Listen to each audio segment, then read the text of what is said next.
ഷീജ, ഒരുപക്ഷെ ഇന്ന് മാധ്യമങ്ങളടക്കം പൊതുസമൂഹം കാത്തിരുന്ന് എങ്ങനെയാണ് ഇടതുമുന്നണി തെരഞ്ഞെടുപ്പ് ഫലത്തെ വിലയിരുത്തിയത് എന്നുള്ളത് തന്നെയാണ്. വിശദമായ വിലയിരുത്തലുകൾ ഇനി അതാത് പാർട്ടികൾ നടത്തുമെന്നും കൂടി അദ്ദേഹം പറയുകയും ചെയ്തു. ജനുവരിയിൽ വീണ്ടും ഇക്കാര്യത്തിൽ ഒരു യോഗം ചേർന്നതിന് ശേഷം കൂടുതൽ വിലയിരുത്തലുകൾ നടത്തുകയും ചെയ്തു. പക്ഷേ ഈ തെരഞ്ഞെടുപ്പ് ഫലത്തോടുകൂടി LDF അപ്പാടെ തകർന്നു എന്നുള്ള ആ നിലപാട് അദ്ദേഹം തള്ളി. LDFിൻ്റെ അടിത്തറ ഇപ്പോഴും ശക്തമാണെന്ന് തന്നെയാണ് അദ്ദേഹം പറയുന്നത്. എന്തൊക്കെയാണ് LDF യോഗം ചർച്ച ചെയ്തത്? അദ്ദേഹം വിശദീകരിച്ചത് എന്തൊക്കെയാണ്?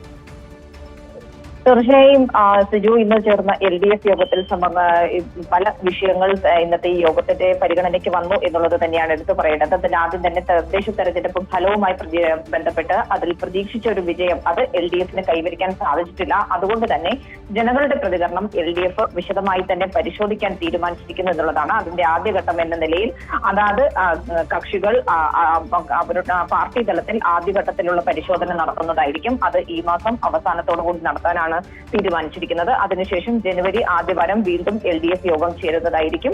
അതിൽ ഈ പാർട്ടികൾ പരിശോധിച്ചതിൽ ഉണ്ടായിട്ടുള്ള പാർട്ടികളുടെ വിലയിരുത്തലുകൾ അതിന്റെ അടിസ്ഥാനത്തിൽ വിശദമായിട്ടുള്ള പരിശോധന നടത്താനാണ് നിലവിൽ LDF തീരുമാനിച്ചിരിക്കുന്നത്. അത് തന്നെയാണ് അദ്ദേഹം വ്യക്തമാക്കിയത്.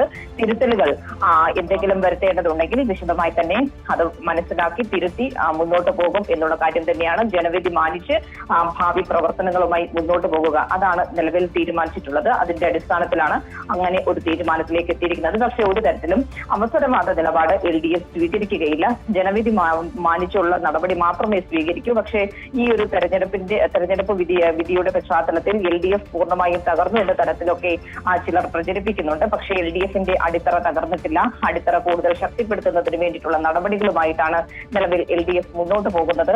മൂന്നാം LDF സർക്കാർ അതിന് വേണ്ടിയിട്ടുള്ള ഒരു അടിത്തറ ഒരുക്കുക, അതുകൂടിയാണ് LDF ലക്ഷ്യമിട്ടിട്ടുള്ളത് എന്ന കാര്യം കൂടിയാണ് അദ്ദേഹം വ്യക്തമാക്കിയത്. മറ്റൊന്ന് തൊഴിലുറപ്പ് പദ്ധതിയുടെ നിയമ ഭേദഗതിയുമായി ബന്ധപ്പെട്ടുള്ള വിഷയത്തിലാണ്. 3 വിഷയങ്ങളിൽ ഇന്ന് LDF യോഗത്തിൽ പ്രമേയം അവതരിപ്പിച്ച് അംഗീകരിച്ചിട്ടുണ്ട്. അതിലൊന്ന് ഈ തൊഴിലുറപ്പ് പദ്ധതിയുമായി ബന്ധപ്പെട്ടുള്ള കേന്ദ്രത്തിന്റെ നിയമ ഭേദഗതിയാണ്. ഇതിൽ മഹാത്മാഗാന്ധിജിയുടെ തന്നെ പേര് ഒഴിവാക്കുന്ന ഒരു സമീപനം, കേന്ദ്ര സർക്കാരിന്റെ ഈ നിലപാട് തിരുത്തണം എന്നാവശ്യപ്പെട്ടുകൊണ്ടാണ് ഇന്ന് ഈ ഒരു പ്രമേയം അവതരിപ്പിച്ചിരിക്കുന്നത്. അതോടൊപ്പം തന്നെ ഈ വിഷയത്തിൽ പ്രക്ഷോഭത്തിലേക്ക് കടക്കാനും LDF തീരുമാനിച്ചിട്ടുണ്ട്. ഈ മാസം 22-ന് കേന്ദ്ര സർക്കാർ സ്ഥാപനങ്ങൾക്ക് മുന്നിലായിരിക്കും LDFന്റെ പ്രതിഷേധം സംഘടിപ്പിക്കുക. മറ്റൊന്ന് SIR-മായി ബന്ധപ്പെട്ട വിഷയമാണ്. SIR-ൽ നിലവിലെ വോട്ടർ പട്ടികയിൽ നിന്ന് ഏകദേശം 25 ലക്ഷത്തോളം പേർ പുറത്തു പോകുന്ന ഒരു സാഹചര്യമാണ്. പല ഘട്ടങ്ങളിലായി രാഷ്ട്രീയ പാർട്ടികൾ അവരുടെ അഭിപ്രായം പറഞ്ഞിരുന്നു. പക്ഷെ അതൊന്നും തന്നെ കേന്ദ്ര തെരഞ്ഞെടുപ്പ് കമ്മീഷൻ കേൾക്കാത്ത ഒരു സാഹചര്യമാണ്. ധൃതി പിടിച്ചത് നടപ്പിലാക്കേണ്ട ഒന്നല്ല എന്നുള്ളതാണ് ഇപ്പോഴും LDF പറയുന്നത്. അതുകൊണ്ട് തന്നെ ഇതിൽ കേന്ദ്ര തെരഞ്ഞെടുപ്പ് കമ്മീഷന്റെ നിലപാട് അത് തിരുത്തേണ്ടതാണ്. നിലവിലുള്ള വോട്ടർ പട്ടികയിലുള്ള എല്ലാവർക്കും വോട്ടവകാശം ഉറപ്പാക്കുന്നതിന് വേണ്ടിയുള്ള നടപടി അത് ഉണ്ടാകണം എന്നുകൂടിയാണ് അദ്ദേഹം ആവശ്യപ്പെട്ടത്.